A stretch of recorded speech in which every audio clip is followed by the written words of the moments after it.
she My cannot tell lord, me. my lord, the Queen is closeted with Lord Burleigh discussing matters of state. She bid me have you wait here and says she will attend you shortly. Matters of state. As Her Majesty's fiancé and her Master of Horse and Privy Councillor, I should be there. Where are they? Within, my lord. see. But she would have you remain here. Well, I will obey her command. On one condition. That you keep me company while I await Her Majesty's pleasure. My lord, I cannot my duty. Then wait. Besides, I insist. Very well. Excellent. Here we are. Oh. Let's drink to Her Majesty's health. Amen. Amen.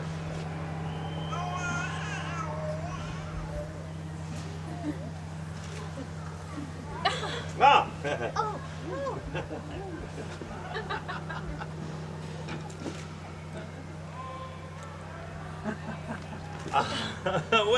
Well, Cat. There are great changes in store for us. Now, who would have thought that in one day I would advance from the Queen's Master of Horse to the Queen's betrothed? Not I. Nor I, in sooth. I thought my suit but a foolish dream. I had no hopes that she would consent to be my wife. At the cost of her throne. What's that you say? As she has said, the only way the people will accept her marriage to thee is if she gives up her throne, abdicates. I know that's what she intends, but I have hopes that once she sees there is no one capable of taking her place, that she will abandon this abdication charade. Now, I know it will take the people some time to adjust to the idea of our marriage, but surely I am more palatable than a foreign husband or no husband at all. She should have a husband, and we need no foreign prince to lord over us. You see, thou dost acknowledge the sense of it, and in time, so will the country. I am but a simple woman, my lord, and cannot argue state policy.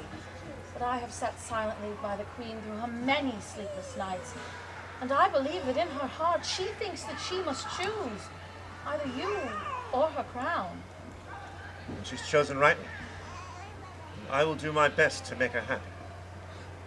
I truly love her. Do you believe me? Oh, come now, Cat. You, who've been with the Queen longer than anyone. You must recognize my sincerity. Years ago, when Queen Mary was on the throne, Elizabeth and I were both immured in the Tower under daily threat of execution. I sent her letters of friendship and encouragement. By the warder's boy, Matthew. I had nothing to gain. And I risked bringing Bloody Mary's wrath down upon my own head for daring to befriend her disgraced sister. Later, the old Queen died, and the Catholic factions were scrambling to keep Elizabeth from her inheritance. I laid my fortune and my life at her feet in a pure devotion to her cause. And with no thought of the rewards you would reap were she successful? Well, perhaps I hope. But my one concern throughout has been her welfare. Do you doubt that? I do not doubt that you believe it. Come now, Cat! I would have your blessing. What must I do to convince you? Give her up. I cannot. My lord, you must. Now! Now! When she's finally acknowledged her love for me! For years, I pressed to my suit, brought rumors that I murdered my wife, kept the council from insisting that she marry a Spaniard or a Frenchman, or God forbid another Englishman. All the time knowing that there was only one man in Christendom that could make her happy, and that man I.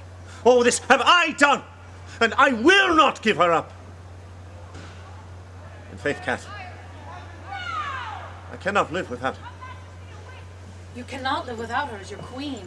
You can live without her as your wife. My lord, as you have said, I have known the Queen longer than any person living. I taught her the alphabet before Asherman Cheek made a great Latin scholar of her. I held her while she trembled with fear for falling out of favor with her father. I nursed her through the smallpox when many thought she would die, and many more prayed that she would. I have changed her swaddling clothes and dried her tears, and I tell you straight, to give up her throne will be her death. Okay. If not the death of her body, then certes the death of her spirit. How oft might she have abandoned her claim to the throne and gone off to live quietly in retirement? Or allowed Queen Mary and King Philip to marry her off to some European princeling where she may have had some rank and much security. Always she fought for her right to succeed to the throne, not for the power, but because she believes it to be her divine right. She does not relish the task of ruling this sometimes ungrateful kingdom, but she knows it to be her responsibility. To relinquish that responsibility, even for love, will bring her such anguish as she cannot bear. Truly believe this. With my whole heart, my lord. And if thou dost truly love her, thou wilt not ask her to sacrifice a throne for thee. Thou shamest me, Mistress Ashley. Thou know I would gladly die for her. Sure as death is the death of hope, Catherine. And no greater love than to sacrifice it. The Queen will be here anon. Thou art a harsh mistress, Ashley. Thou would make of me a double murderer, killing my own hope and my love's joy as well.